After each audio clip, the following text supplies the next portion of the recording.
ನೋಡಿ, ನಿನ್ನೆ ಸಿಎಂ ಸಿದ್ದರಾಮಯ್ಯನವರು ದಾಖಲೆಯ ಬಜೆಟ್ ಅನ್ನ ಘೋಷಣೆ ಮಾಡಿದ್ರು. ಎಲ್ರಿಗೂ ಕೂಡ ಕುತೂಹಲ ಜಾಸ್ತಿ ಆಗಿತ್ತು.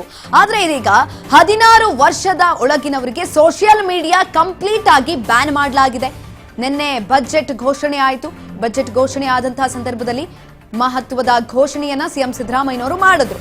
ಮಕ್ಕಳ ಸುರಕ್ಷತೆಗೆ ಸಿಎಂ ಸಿದ್ದರಾಮಯ್ಯ ಮಾಸ್ಟರ್ ಪ್ಲಾನ್ ಅನ್ನ ಮಾಡಿದ್ದಾರೆ. ಮಕ್ಕಳಲ್ಲಿ ಹೆಚ್ಚುತ್ತಾ ಇರುವಂತಹ ಮೊಬೈಲ್ ವ್ಯಸನಕ್ಕೆ ಬ್ರೇಕ್ ಅನ್ನ ಹಾಕೋದಕ್ಕೆ ಸಿದ್ದು ಸೂತ್ರವನ್ನ ರೆಡಿ ಮಾಡಿದ್ದಾರೆ. ಇನ್ಸ್ಟಾಗ್ರಾಮ್, ಫೇಸ್ಬುಕ್ ಬಳಕೆಗೆ ಕಟ್ಟುನಿಟ್ಟಿನ ಕಡಿವಾಣ ಬೀಳಲಿದ್ಯಾ? ಹಾಗಾದ್ರೆ ಸೈಬರ್ ಕ್ರೈಮ್, ಡಿಜಿಟಲ್ ಗೇಲಿನಿಂದ ಮಕ್ಕಳನ್ನ ರಕ್ಷಿಸೋದಕ್ಕೆ ಸಾಹಸವನ್ನ ಪಡ್ತಾ ಇದ್ದಾರೆ. ಸಿದ್ದರಾಮಯ್ಯ ಸರ್ಕಾರದ ನಿರ್ಧಾರಕ್ಕೆ ಪರ ವಿರೋಧದ ಚರ್ಚೆ ಕೂಡ ಶುರುವಾಗಿದೆ. ಸೋಷಿಯಲ್ ಮೀಡಿಯಾದಲ್ಲಿ ರಾಜ್ಯದಲ್ಲಿ ಸದ್ದು ಮಾಡ್ತಿದೆ ಬ್ಯಾನ್ ವಿಚಾರ. ವಯಸ್ಸಿನ ಪತ್ತೆ ಹೇಗೆ ಸಾಧ್ಯ? ಜಾರಿಗೆ ತರುವ ಮೊದಲು ಸರ್ಕಾರಕ್ಕೆ ಇರುವಂತಹ ಸವಾಲುಗಳೇನು? ಈ ರೀತಿಯಾದಂತಹ ಹಲವು ಯೋಚನೆಗಳನ್ನ ಇದೀಗ ಜನರು ಕೂಡ ಮಾಡ್ತಾ ಇದ್ದಾರೆ. ಯಾಕಂತ ಅಂದ್ರೆ ಈಗ ಆಲ್ರೆಡಿ ಮೊಬೈಲ್ ಬಳಕೆ ಜಾಸ್ತಿ ಆಗಿದೆ. ಕೊರೋನಾ ಟೈಮ್ನಲ್ಲಿ ಆನ್ಲೈನ್ ಕ್ಲಾಸಸ್ಗಳು ಜಾಸ್ತಿ ಆಯ್ತು. ಆ ಸಂದರ್ಭದಲ್ಲಿ ಆಟೋಮೆಟಿಕ್ ಆಗಿ ಎಲ್ಲರ ಕೈಯಲ್ಲಿ ಮೊಬೈಲ್ ಬಂತು. ನೀವು ಬೇಡ ಅಂತ ಅಂದ್ರೂ ಕೂಡ ಶಾಲೆನಲ್ಲಿರುವಂತಹ ಶಿಕ್ಷಕರು ಮೊಬೈಲ್ ಕೊಡಿಸಿ ಅವಶ್ಯಕತೆ ಇದೆ ಅಂತ ಹೇಳಿದ್ರು. ಆ ಸಂದರ್ಭದಲ್ಲಿ ಓದೋದಕ್ಕೆ ಉಪಯೋಗಿಸ್ಕೊಳ್ತಾ ಇದ್ದಂತಹ ಮೊಬೈಲ್ ಆಟೋಮೆಟಿಕ್ ಆಗಿ ಈ ಸಾಮಾಜಿಕ ಜಾಲತಾಣಗಳನ್ನ ಕೂಡ ಯೂಸ್ ಮಾಡೋದಕ್ಕೆ ಶುರು ಮಾಡ್ಕೊಂಡ್ರು. ಇದೀಗ ಅದಕ್ಕೆ ಕಡಿವಾಣವನ್ನ ಹಾಕೋದಕ್ಕೆ ಸಿಎಂ ಸಿದ್ದರಾಮಯ್ಯ ಒಂದು ಮಹತ್ವದ ಘೋಷಣೆಯನ್ನ ಕೂಡ ಮಾಡಿದ್ದಾರೆ. ಶಕ್ಷುನಾ ಏನ್ ಓದ್ತಿರೋದು ಕಂದ ನೀನು? First standard ಓದ್ತಿರೋದಾ? ಮೋಟು ಪತ್ಲು.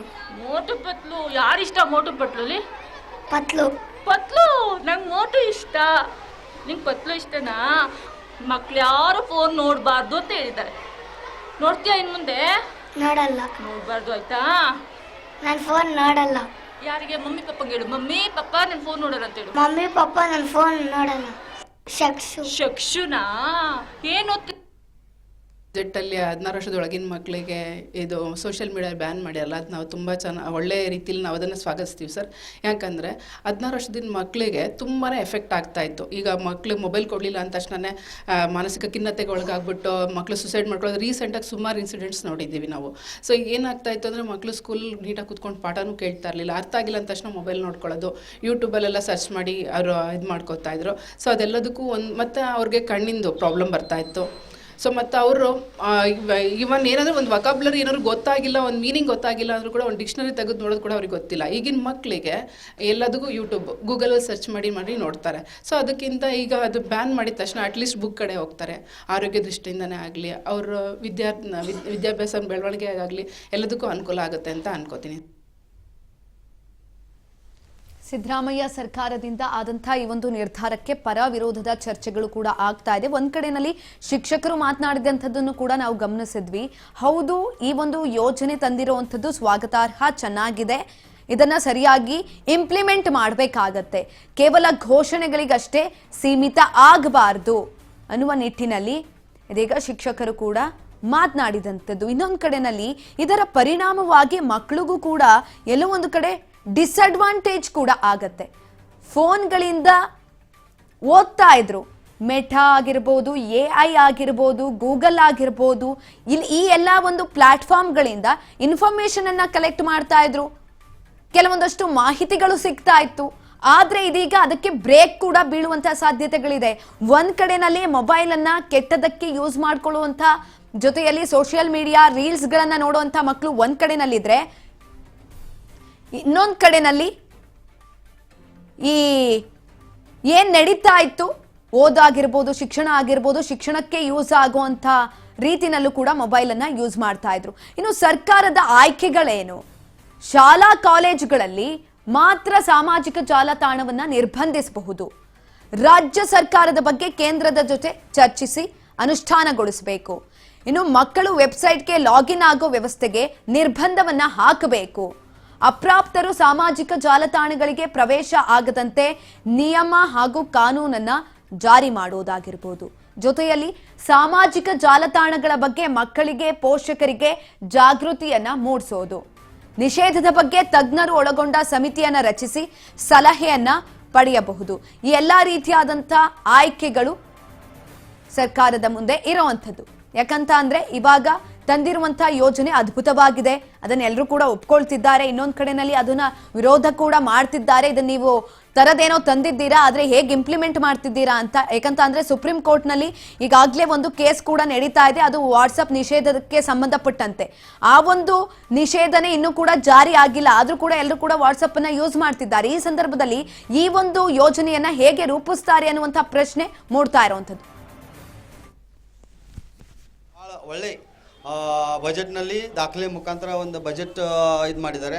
ಏನಂದ್ರೆ 16 ವರ್ಷದ ತಳಗಿನ ಹುಡುಗರು ಸಾಮಾಜಿಕ ಇದು ಮತ್ತು ಮೊಬೈಲ್ ಅದರ ಮೇಲೆ ಅಡಿಕ್ಟ್ ಆಗಬೇಡ್ರಿ, ಅದನ್ನೇಂತರ ಹೊರಗೆ ಬಿದ್ದು ತಮ್ಮ ಎಜುಕೇಷನ್ ಆಗಲಿ ತಮ್ಮ ಸಂಸ್ಕೃತಿಗಾಗಲಿ ಸಾಕಷ್ಟು ಕೆಲಸ ಮಾಡುವಂಥ ಸಣ್ಣ ಮಕ್ಕಳನ್ನು ಬರೀ ಮೊಬೈಲ್ನಲ್ಲಿ ಅಡಿಕ್ಟ್ ಆಗಿ ತಮ್ಮ ಜೀವನವನ್ನು ಲಾಸ್ ಮಾಡ್ತಾ ಇದ್ದಾರೆ. ಅದ್ರ ಸಲುವಾಗಿ ಕರ್ನಾಟಕ ಸರ್ಕಾರ, ಸಿದ್ದರಾಮಯ್ಯ ಸರ್ಕಾರವನ್ನು ಒಂದು ಭಾಳ ಒಳ್ಳೆಯ ನಿರ್ಣಯವನ್ನು ತೊಗೊಂಡಾರೆ.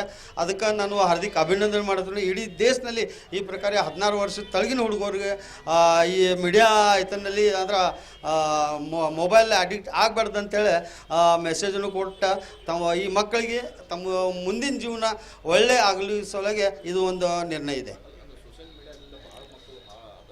ಸೋಷಲ್ ಮೀಡಿಯಾ ಮಕ್ಕಳ ಸುರಕ್ಷತೆಗಾಗಿ ತಂದಿರುವಂತಹ ಈ ಒಂದು ಯೋಜನೆ ಒಂದ್ ಕಡೆನಲ್ಲಿ ಅಡ್ವಾಂಟೇಜ್ ಕೂಡ ಇದೆ. ನಾನು ಆಗ್ಲೇ ಹೇಳ್ತಾ ಇದ್ದಂಗೆ ಇದನ್ನ ಹೇಗೆ ಇಂಪ್ಲಿಮೆಂಟ್ ಮಾಡುತ್ತೆ ಸರ್ಕಾರ ಅನ್ನೋದು ಕೂಡ ಎಲ್ಲರಲ್ಲಿರುವಂತಹ ಕುತೂಹಲ. ಎಲ್ಲರೂ ಕೂಡ ಬಳಸ್ಕೊಳ್ತಾ ಇದ್ದಾರೆ ಮೊಬೈಲ್ ಅನ್ನ, ಹೇಗೆ ಕಡಿವಾಣ ಆಗ್ತಾರೆ ಅನ್ನೋದನ್ನ ಕಾದು ನೋಡಬೇಕಾಗಿದೆ. ಇದ್ರ ಬಗ್ಗೆ ಹೆಚ್ಚಿನ ಮಾಹಿತಿಯನ್ನ ತಿಳ್ಕೊಳ್ತಾ ಹೋಗೋಣ. ನಮ್ಮ ಪ್ರತಿನಿಧಿ ವಿನುತಾ ಸಂಪರ್ಕದಲ್ಲಿದ್ದಾರೆ.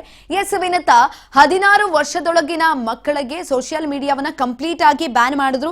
ನಿನ್ನೆ ಆದಂತಹ ಬಜೆಟ್ ಘೋಷಣೆಯಲ್ಲಿ ಸಿಎಂ ಸಿದ್ದರಾಮಯ್ಯ ಈ ಕುರಿತಾಗಿ ಮಾಹಿತಿಯನ್ನ ಕೂಡ ಕೊಟ್ರು. ಆದ್ರೆ ಇದನ್ನ ಹೇಗೆ ಇಂಪ್ಲಿಮೆಂಟ್ ಮಾಡ್ತಾರೆ ಅನ್ನೋ ಕುರಿತಾಗಿ ಒಂದು ರೀತಿಯಾದಂತಹ ಕ್ವಶನ್ ಮಾರ್ಕ್ ಕೂಡ ಇದೆ. ಹೆಚ್ಚಿನ ಮಾಹಿತಿ ಕೊಡೋದಾದ್ರೆ ಸುಕನ್ಯಾ, ಈಗಾಗಲೇ 17ನೇ ಬಾರಿಯ ಬಜೆಟ್ ಅನ್ನ ಸಿದ್ದರಾಮಯ್ಯನವರು ಮಂಡಿಸಿರುವಂತದ್ದು. ಆ ಒಂದು ಸಿದ್ದರಾಮಯ್ಯನವರ ಬಜೆಟ್ ನಲ್ಲಿ ಮುಖ್ಯ ಹೈಲೈಟ್ ಆಗಿ ಗೋಚರವಾಗಿದ್ದು ಅಂತ ಅಂದ್ರೇನೆ ಈ ಒಂದು 16 ವರ್ಷದ ಒಳಗಿನ ಮಕ್ಕಳ ಒಂದು 16 ವರ್ಷ ಮಕ್ಕಳಿಗೆ ಸೋಷಿಯಲ್ ಮೀಡಿಯಾವನ್ನ ಬ್ಯಾನ್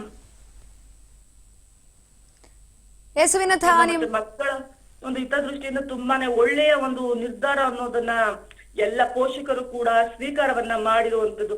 ಆದ್ರೆ ಇದನ್ನ ಹೇಗೆ ಇಂಪ್ಲಿಮೆಂಟ್ ಮಾಡ್ತಾರೆ ಅನ್ನುವಂತಹ ಒಂದು ಕುತೂಹಲ ಎಲ್ಲ ಒಂದು ವರ್ಗದವರಿಗೂ ಕೂಡ ಕಾಡ್ತಾ ಇರುತ್ತದೆ. ಯಾಕಂದ್ರೆ ಚಿಕ್ಕ ಮಕ್ಕಳನ್ನ ಫಸ್ಟ್ ಇಂದಲೂ ಕೂಡ ಕಾಡ್ತಿದ್ದಂತ ಒಂದು ಸಮಸ್ಯೆ ಅಂತ ಅಂದ್ರೆ ಮೊಬೈಲ್ ಮತ್ತೆ ಸೋಷಿಯಲ್ ಮೀಡಿಯಾದ ವ್ಯಸನಕ್ಕೆ ಬ್ರೇಕ್ ಹಾಕ್ಲೇಬೇಕು ಅನ್ನುವಂತಹ ಒಂದು ಕ್ರಮಕ್ಕೆ ಎಲ್ಲ ಪೋಷಕರು ಕೂಡ ಮುಂದಾಗಿದ್ರು. ಆದ್ರೆ ಯಾವ ಒಂದು ಮಕ್ಕಳು ಕೂಡ ಪೋಷಕರ ಒಂದು ಮಾತನ್ನಾಗಿರ್ಬೋದು ಅಥವಾ ಶಿಕ್ಷಕರ ಮಾತನ್ನಾಗ್ಲಿ ಕೇಳೋದಿಕ್ಕೆ ಮುಂದಾಗ್ತಾರಿಲ್ಲ. ಕದ್ದು ಮುಚ್ಚಿ ಮೊಬೈಲ್ ಅನ್ನ ನೋಡ್ತಾ ಇದ್ರು. ಆದ್ರೆ ಇದೀಗ ಕರ್ನಾಟಕದ ಸರ್ಕಾರ 16 ವರ್ಷದೊಳಗಿನ ಮಕ್ಕಳಿಗೆ ಸಾಮಾಜಿಕ ಜಾಲತಾಣದ ಬಳಕೆಯನ್ನ ಸಂಪೂರ್ಣವಾಗಿ ನಿಷೇಧವನ್ನ ಮಾಡಿ ಒಂದು ರೀತಿಯಲ್ಲಿ ಬಜೆಟ್ ನಲ್ಲಿ ಘೋಷಣೆಯನ್ನ ಮಾಡಿದ್ದಾರೆ. ಇದರಿಂದಾಗಿ ದಿನವಿಡೀ ಮೊಬೈಲ್ ನಲ್ಲಿ ಏನು ಮಗ್ನರಾಗ್ತಾ ಇದ್ರು ಆ ಒಂದು ಮಕ್ಕಳ ಭವಿಷ್ಯದ ಹಿತದೃಷ್ಟಿಯಿಂದ ಸರ್ಕಾರ ಈ ಒಂದು ಕಠಿಣ ನಿರ್ಧಾರಕ್ಕೆ ಮುಂದಾಗಿರುವಂತದ್ದು. ರಾಜ್ಯ ಸರ್ಕಾರದ ಈ ಒಂದು ನಡೆಗೆ ಈಗಾಗಲೇ ಸಾಕಷ್ಟು ಮೆಚ್ಚುಗೆಗಳು ಕೂಡ ವ್ಯಕ್ತವಾಗ್ತಾ ಇದೆ. ಈ ಬಗ್ಗೆ ಕೆಲವೊಂದಷ್ಟು ಮಕ್ಕಳನ್ನು ಕೂಡ ವಿಚಾರಿಸಿದಾಗ ಸಾಮಾಜಿಕ ಬಳಕೆಯನ್ನ ಬ್ಯಾನ್ ಮಾಡಿರೋದ್ರಿಂದ ನಮಗೂ ಕೂಡ ಒಂದಷ್ಟು ಮಕ್ಕಳು ಅದನ್ನ ಪಾಸಿಟಿವ್ ಆಗಿ ಸ್ವೀಕಾರ ಮಾಡಿದ್ದಾರೆ. ಇನ್ನೊಂದಷ್ಟು ಮಕ್ಕಳು ಬ್ಯಾನ್ ಮಾಡಬಾರ್ದಾಗಿತ್ತು. ಯಾಕಂದ್ರೆ ನಮ್ಗೆ ಕಲಿಕೆಗೆ ಸ್ವಲ್ಪ ಏನಾದ್ರೂ ಕ್ರಿಟಿಕಲ್ ಅನ್ಸಿದ್ರೆ ನಾವು ಅದನ್ನ ನೋಡಿ ತಿಳ್ಕೊಳ್ತಾ ಇದ್ವಿ. ಮ್ಯಾಥಮೆಟಿಕ್ಸ್ ಆಗಿರ್ಬೋದು ಅಥವಾ ಸೈನ್ಸ್ಗೆ ಸಂಬಂಧಪಟ್ಟಂತ ಕೆಲವೊಂದಷ್ಟು ಥಿಯರಿಗಳನ್ನ ನಾವು ಅರ್ಥ ಮಾಡ್ಕೊಡೋದಕ್ಕೆ ಒಂದು ಮೊಬೈಲ್ ನ ಯೂಟ್ಯೂಬ್ ವಿಡಿಯೋಗಳು ತುಂಬಾನೇ ಸಹಾಯ ಆಗ್ತಾ ಇತ್ತು ಅನ್ನುವಂತ ಮಾತುಗಳನ್ನು ಕೂಡ ವಿದ್ಯಾರ್ಥಿಗಳು ಹೇಳಿರುವಂತದ್ದು. ಆದ್ರೆ ಒಂದ್ ರೀತಿಯಲ್ಲಿ ಮಕ್ಕಳು ಆ ರೀತಿ ಬೇಸರವನ್ನ ವ್ಯಕ್ತಪಡಿಸಿದ್ರೆ, ಇನ್ನೊಂದಷ್ಟು ಕೆಲವು ಮಕ್ಕಳುಗಳು ಈಗ ಎಕ್ಸಾಮ್ ಟೈಮ್ ಬಂದಿರೋದ್ರಿಂದ ಇದನ್ನ ಬ್ಯಾನ್ ಮಾಡಿರೋದ್ರಿಂದ ಸಾಕಷ್ಟು ಉಪಯೋಗವಾಗಿದೆ. ನಾನು ಮೊಬೈಲ್ ಆಟೋಮೆಟಿಕ್ಲಿ ಸ್ಟಾಪ್ ಆಗಿರೋದ್ರಿಂದ ನಾನು ಬೇರೆ ದಾರಿ ಇಲ್ದಲೇ ಬುಕ್ಸ್ ಗಳನ್ನ ಅಥವಾ ಓದೋದ್ರ ಕಡೆ ಗಮನವನ್ನ ಹರಿಸ್ತೀನಿ ಅನ್ನುವಂತ ಮಾತನ್ನು ಕೂಡ ಹೇಳಿರುವಂತದ್ದು. ಸುಕನ್ಯಾ, ನಾವು ಯಾವ ರೀತಿ ಇದನ್ನ ಇಂಪ್ಲಿಮೆಂಟ್ ಮಾಡುತ್ತೆ ಅಂತ ನೋಡೋದಾದ್ರೆ ಒಂದು ರೀತಿಯಲ್ಲಿ ಸಾಮಾಜಿಕ ಜಾಲತಾಣದಲ್ಲಿ 16 ವರ್ಷದ ಮಕ್ಕಳು ಏನಿದ್ದಾರೆ ಆ ಮಕ್ಕಳು ವಿಡಿಯೋವನ್ನ ಮಾಡೋದನ್ನ ತಡೆಗಟ್ಟುವಲ್ಲಿ ಕ್ರಮವನ್ನ ವಹಿಸಲಾಗುತ್ತೆ. ಇದು ಒಂದು ರೀತಿಯಲ್ಲಿ ತಡೆಯುವ ವಿಧಾನವಾಗಿದ್ರೆ, ಇನ್ನೊಂದು ರೀತಿಯಲ್ಲಿ ನೋಡೋದಾದ್ರೆ ಅಕೌಂಟ್ ಅನ್ನ ಕ್ರಿಯೇಟ್ ಮಾಡ್ಬೇಕಾದ್ರೆ ಕಂಪಲ್ಸರಿ 16 ವರ್ಷದ ಮಕ್ಕಳಿಗೆ ಸಂಪೂರ್ಣವಾಗಿ ಬ್ಯಾನ್ ಮಾಡುವಂತದ್ದಾಗಿರ್ಬೋದು. ಅಥವಾ ಈಗ ನಾವು ಸೋಷಿಯಲ್ ಮೀಡಿಯಾವನ್ನ ಓಪನ್ ಮಾಡಿದ್ರೆ ಅಲ್ಲಿ ಸಾಕಷ್ಟು ಮಕ್ಕಳುಗಳು ಚಿಕ್ಕ ಚಿಕ್ಕ ಮಕ್ಕಳುಗಳದ್ದೇ ಒಂದು ರೀತಿ ಅಕೌಂಟ್ ಇರುತ್ತೆ. ಅದನ್ನ Yes. ಪೇರೆಂಟ್ಸ್ ಗಳು ನಿರ್ವಹಣೆಯನ್ನ ಮಾಡ್ತಾ ಇರ್ತಾರೆ. ಆದ್ರೆ ಅಲ್ಲಿ ಏನಾಗುತ್ತೆ ಅಂದ್ರೆ ಮಕ್ಕಳು ಓದೋಕ್ಕಿಂತ ಹೆಚ್ಚಾಗಿ ಒಂದ್ ರೀತಿಯಲ್ಲಿ ಜನಪ್ರಿಯತೆ ಗಳಿಸುವ ದೃಷ್ಟಿಯಿಂದಾಗಿ ಏನಾಗುತ್ತೆ ಹೆಚ್ಚು ಅದರ ತೊಡಗಿರುವಂತದ್ದು. ಇದು ಎಕ್ಸಾಂಪಲ್ಗೆ ಸೀರಿಯಲ್ ಅಲ್ಲಿ ಆಕ್ಟ್ ಮಾಡುವಂತಹ ಮಕ್ಕಳಿಗಾಗಿರ್ಬೋದು ಅಥವಾ ಗಿಚ್ಚಿ ಕಿರಿಯರು ಈ ರೀತಿ ಸೋಷಿಯಲ್ ಮೀಡಿಯಾದಲ್ಲಿ ಬಂದು ಒಂದು ಪ್ಲಾಟ್ಫಾರ್ಮ್ ಅನ್ನ ಕ್ರಿಯೇಟ್ ಮಾಡ್ಕೊಳ್ತಾ ಇರ್ತಾರೆ. ಆಗೇನಾಗುತ್ತೆ ಮಕ್ಕಳಿಗೆ ಅತ್ಯಂತ ಹೆಚ್ಚಾಗಿ ಇದ್ರ ಕಡೆಗೆ ಒಲವು ಬರುತ್ತೆ. ಹಾಗಾಗಿ ಆ ಮಕ್ಕಳು ವಿದ್ಯಾಭ್ಯಾಸದಲ್ಲಿ ಸ್ವಲ್ಪ ಮಟ್ಟಿಗೆ ಹಿನ್ನಡೆ ಆಗುವಂತ ಸಾಧ್ಯತೆ ಇರುತ್ತೆ. ಸೊ ಹಾಗಾಗಿ ಈ ಒಂದು ನಿರ್ಧಾರ ಇದಕ್ಕೆಲ್ಲವನ್ನ ಕೂಡ ಬ್ರೇಕ್ ಆಗುತ್ತೆ ಅಂತಾನೆ ಹೇಳ್ಬೋದು. ಧನ್ಯವಾದಗಳು ವಿನುತಾ ಹೆಚ್ಚಿನ ಮಾಹಿತಿಗಾಗಿ. ಸೋಷಿಯಲ್ ಮೀಡಿಯಾನ ಕಂಪ್ಲೀಟ್ ಆಗಿ ಬ್ಯಾನ್ ಮಾಡೋದಕ್ಕೆ ಇದೀಗ ಸರ್ಕಾರ ಹೊರಟಿರುವಂಥದ್ದು. ನಾನು ಆಗಲೇ ಹೇಳ್ದಂಗೆ ಇದು ತಂದಿರೋದು ತುಂಬಾ ಚೆನ್ನಾಗಿದೆ, ಆದರೆ ಇಂಪ್ಲಿಮೆಂಟ್ ಮಾಡೋದು ಕುರಿತಾಗಿ ಎಲ್ರಿಗೂ ಕೂಡ ಒಂದು ರೀತಿಯಾದಂತಹ ಡೌಟ್ಗಳು ಕೂಡ ಶುರುವಾಗ್ತಾ ಇದೆ.